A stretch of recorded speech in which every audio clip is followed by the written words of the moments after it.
Buenas tardes, bienvenidos al cuarto encuentro de investigaciones emergentes, la institucionalización de las prácticas artísticas.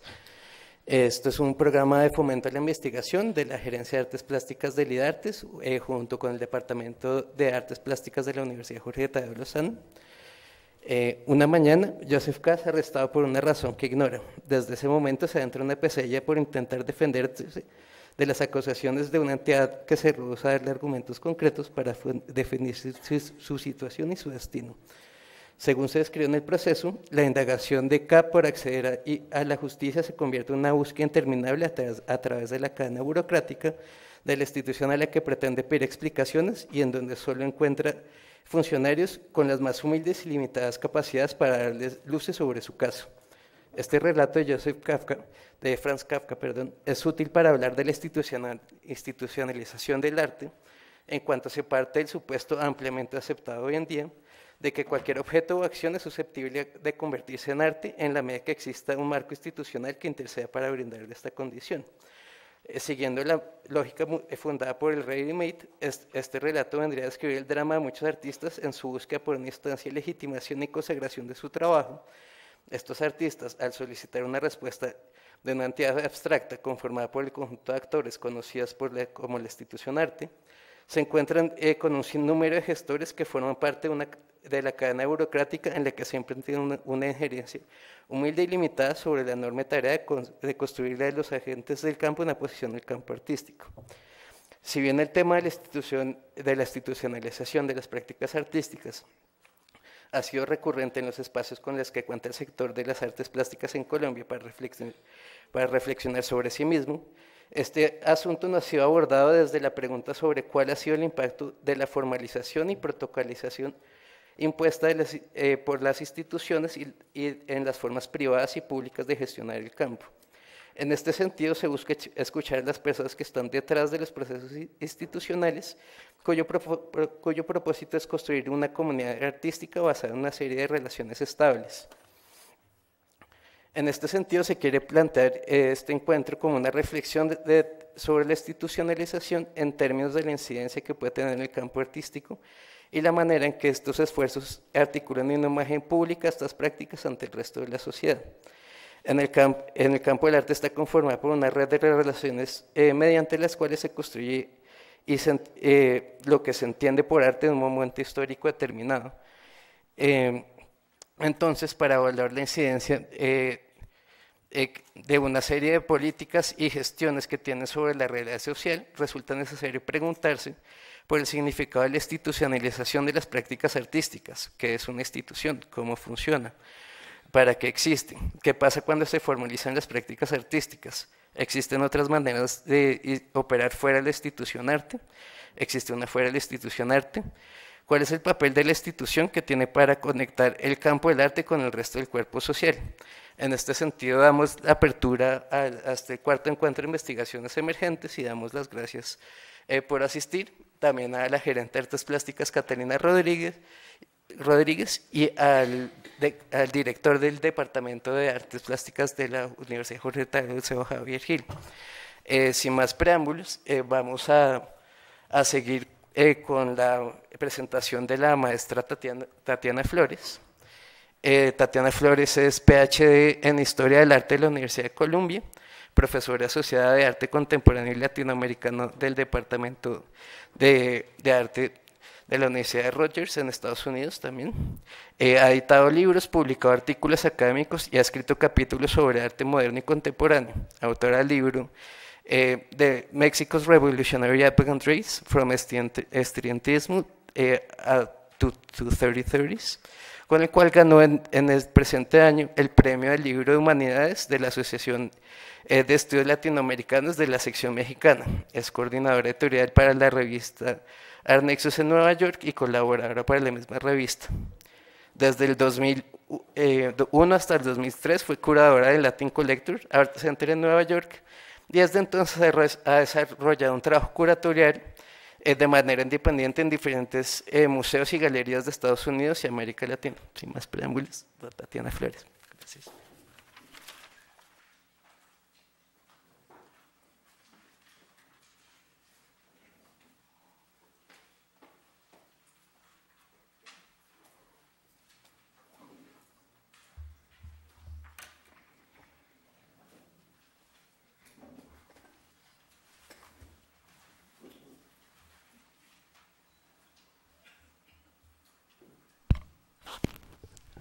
Muchísimas gracias a todos.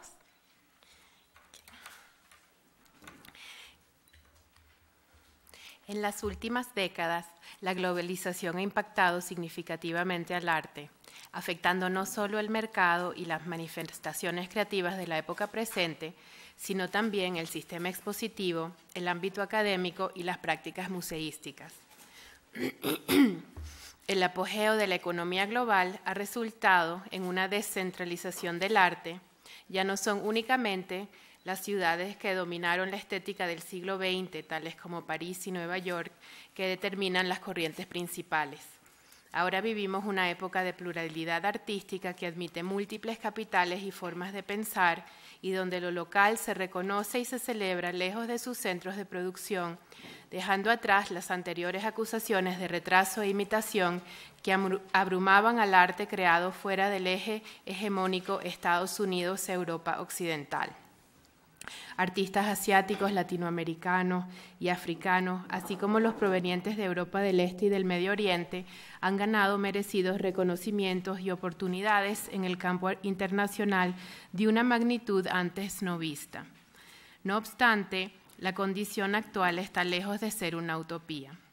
Hal Foster advierte que la posición pluralista, cito aquí, sirve justamente los intereses de la ideología del mercado libre. Y Pamela Lee hace notar que el mundo del arte, en inglés Art World, busca hacernos olvidar las raíces colonialistas de la globalización. Por lo general, la era presente ha beneficiado al arte latinoamericano. Desde los 90, coincidiendo con el aniversario de los 500 años del primer viaje de Colón, el interés por la producción cultural de la región se ha multiplicado exponencialmente. Pongo en la pantalla una obra icónica del 92 de Guillermo Gómez Peña y Coco Fusco, donde se encerraron en una jaula, se expusieron como nativos de una isla ficticia no descubierta por Colón. Y fue una obra que conmemoró, de los 500 años. El interés por la producción cultural de la región se ha multiplicado exponencialmente. Esto se evidencia particularmente en los Estados Unidos y Europa, donde el arte latinoamericano ha ganado prominencia en las universidades, instituciones culturales y colecciones privadas. El arte de la región ha pasado de ser objeto de atención local a ser tópico de fascinación internacional.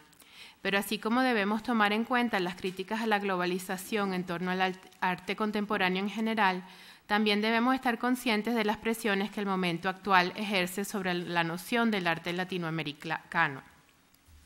La globalización borra fronteras tradicionales, creando quizás la unidad psicológica del siglo, como lo postuló el poeta estridentista Manuel Maples Arce en México en 1921, y este es un manifiesto que muestro y que era un llamado hacia la globalización muy tempranamente en el siglo XX.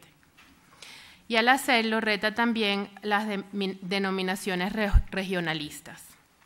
En el afán por establecer vínculos transnacionales con cualquier lugar del mundo, ¿qué relevancia tiene categorizar como latinoamericano al arte actual?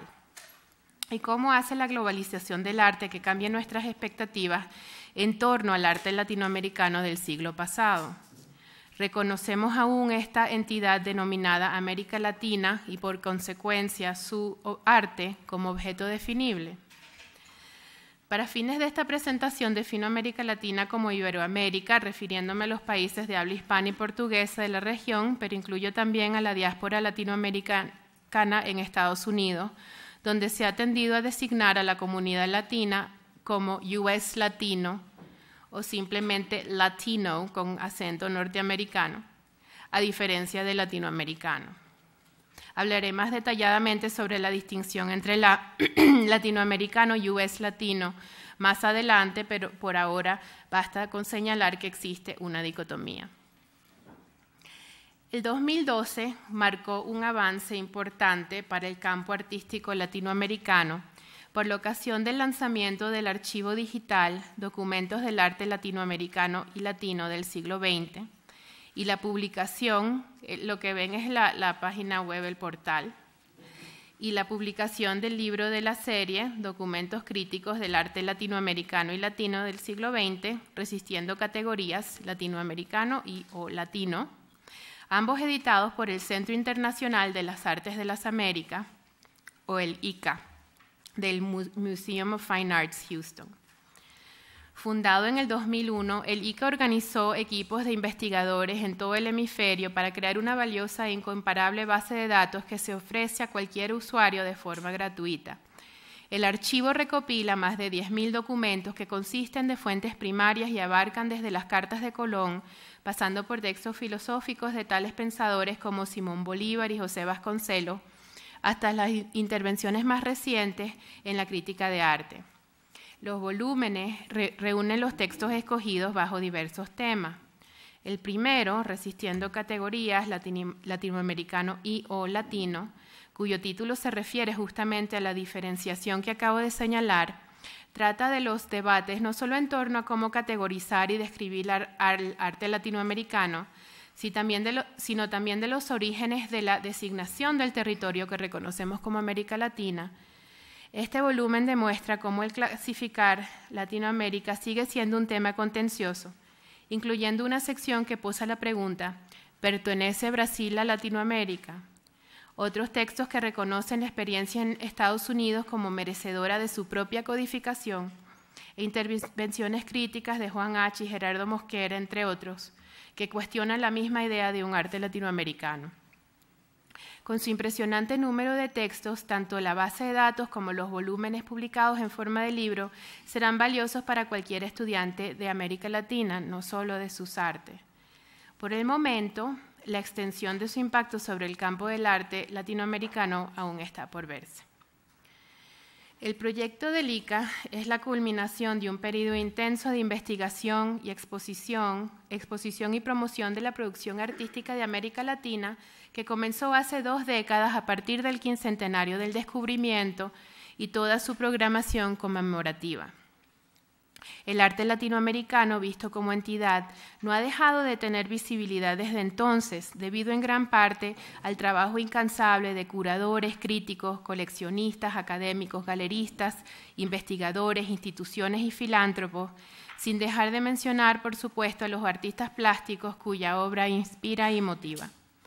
Entre las exposiciones parteaguas se pueden mencionar Art in Latin America, The Modern Era, de Londres, 1989, cuyo catálogo aún se asigna como texto fundamental en los cursos de arte latinoamericano en Estados Unidos. America, Bride of the Sun, Amberes, 1992, y Latin American Artist of the 20th Century, del Museo de Arte Moderno de Nueva York, 1993. Más recientemente, Inverted Utopias, Avant-Garde Art in Latin America, Houston, 2004, así como los otros proyectos de la curadora Mari Carmen Ramírez, directora fundadora del ICA, impresionan por su alcance, ambición y erudición. A pesar de tantas intervenciones recientes en el campo expositivo, al igual que nuevas iniciativas académicas, cada vez mayores números de publicaciones, la expansión del mercado y la emergencia de nuevos coleccionistas, cómo definir el arte latinoamericano no se había tratado de forma sistemática. Es solo en los últimos años que este tema ha resurgido. Anteriormente, tales discusiones tendían a coincidir con grandes muestras, tales como la exposición de la colección latinoamericana del MoMA, Nueva York, en 1943, la Bienal de Sao Paulo de 1976 y Art of the Fantastic, una exposición que tuvo lugar en Indianápolis en 1987. Y también simposios en Nueva York, 1945, en Austin, Texas, en 1975 y Sao Paulo en 1978, con alguno que otro artículo esporádico. En la actualidad, además del proyecto del ICA, se destacan la conferencia Entre la teoría y la práctica, reconsiderando el arte latinoamericano en el siglo XXI, que tuvo lugar en Los Ángeles y Lima, coorganizada en el 2011, coorganizada por el Getty Research Institute y el Museum of Latin American Art de Long Beach, California. La exposición Crisis, América Latina, Arte y Confrontación, curada por Gerardo Mosquera en el Palacio de Bellas Artes, Ciudad de México, 2011. un número reciente de la revista Art in America del septiembre de 2012, dedicado al arte latinoamericano, y más recientemente las exposiciones Our America, The Latino Presence in American Art, en el Smithsonian Museum of American Art de Washington, 2013, y Bajo el mismo sol, el arte latinoamericano hoy, Museo Guggenheim, Nueva York, 2014, está actualmente en cartelera. Queda claro que es un tema de gran vigencia en la actualidad. La designación América Latina data de a mediados del siglo XIX y le fue impuesta a la región debido a las aspiraciones imperiales de Francia bajo Napoleón III.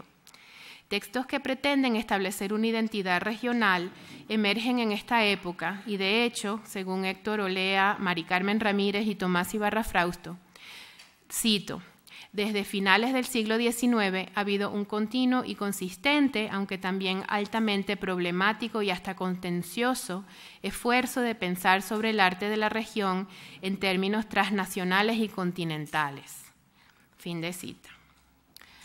Añaden los autores que este impulso de representar América Latina se relaciona a su, cito, deseo por la identidad, o sea, la autonomía genuina y la diferenciación legítima del dominio hegemónico.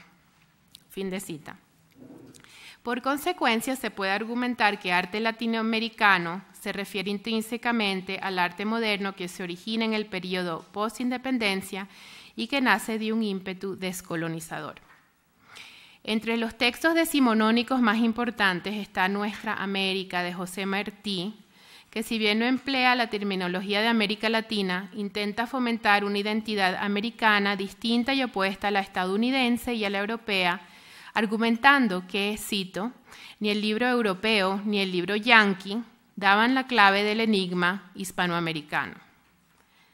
Según el cubano, vuelvo a citar, el mestizo autóctono ha vencido al criollo exótico, cambiando los términos del debate al añadir: no hay batalla entre la civilización y la barbarie, sino entre la falsa erudición y la naturaleza. Para Martí, cito, el hombre natural es bueno, pero la tiranía ha dejado abandonada la naturaleza. La solución, en sus palabras, está en conocer el país y gobernarlo conforme al conocimiento, un conocimiento íntimo de la tierra, su historia y su gente. Una de las intervenciones más notables de Martí es que le asigna a los nuevos gobernantes americanos un rol artístico. Cito, gobernante en un pueblo nuevo quiere decir creador. Fin de cita. Más adelante extiende el llamado a la creación a toda la juventud. Cito, los jóvenes de América se ponen la camisa al codo, hunden las manos en la masa y la levantan con la levadura del sudor.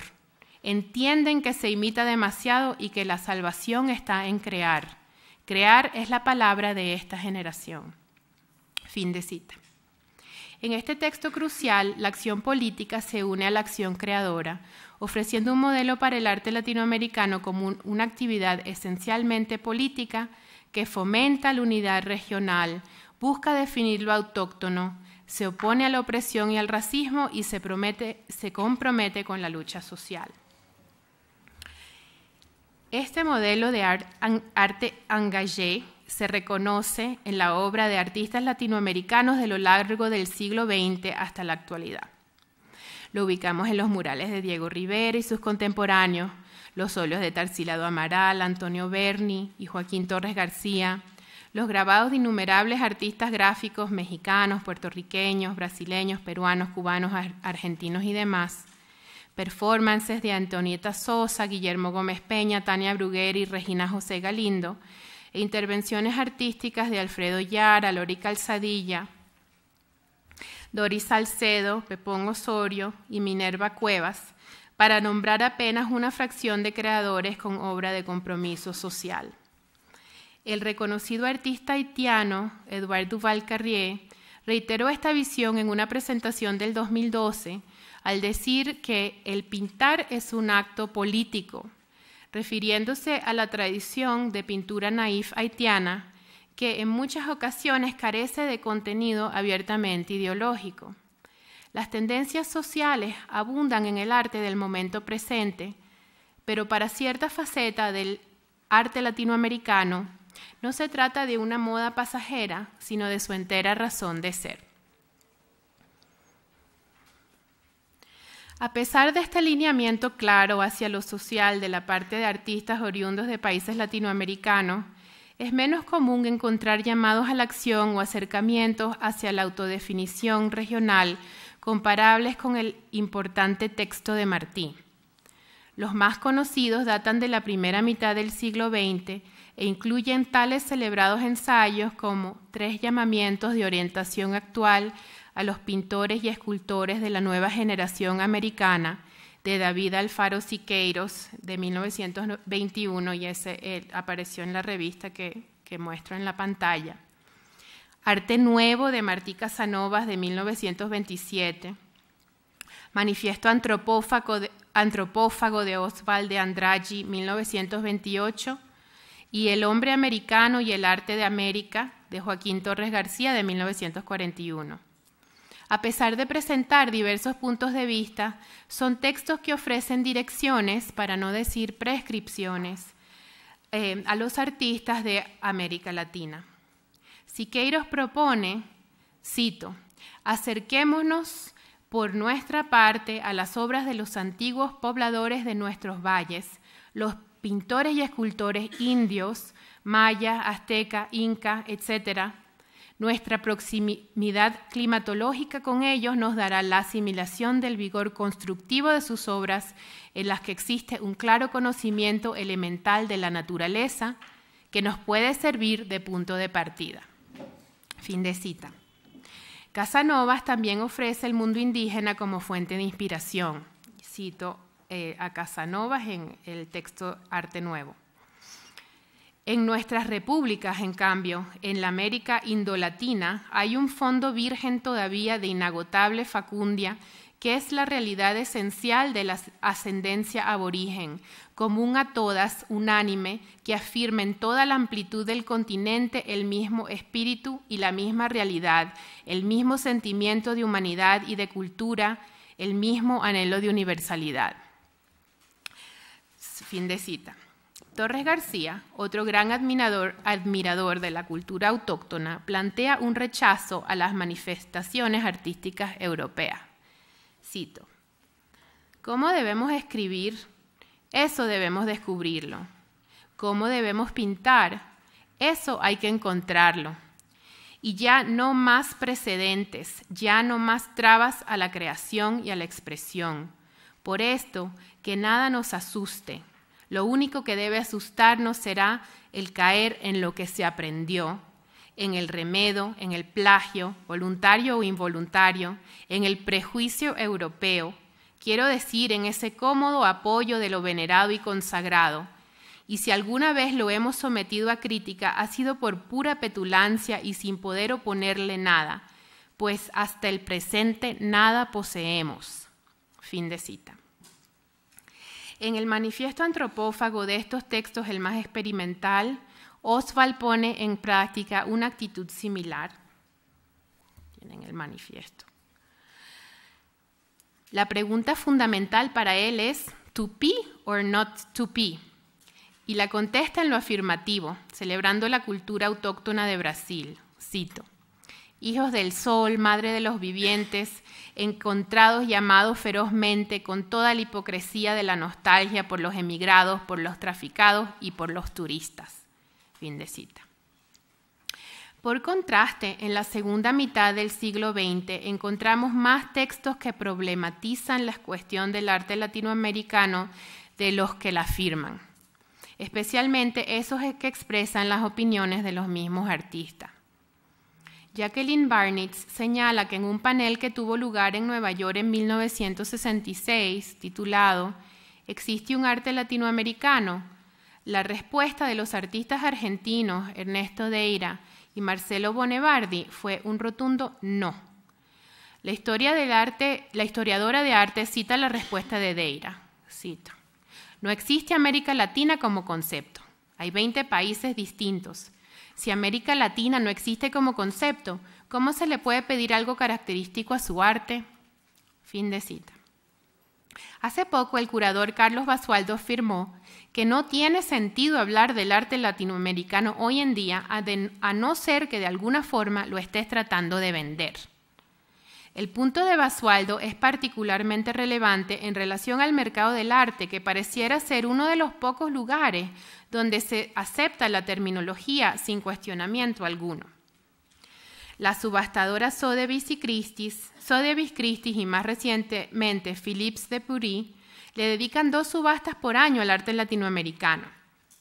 Y Pinta, la Feria Latinoamericana de Arte, en el 2013 celebró su 7ª edición en Nueva York y su 2ª en Londres.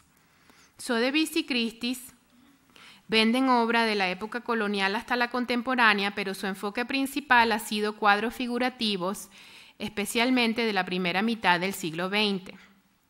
En Philippe de Paris y Pinta se promueve mayormente la abstracción de la posguerra y el arte contemporáneo, 2 áreas que la crítica ha problematizado en torno a la categorización del arte latinoamericano.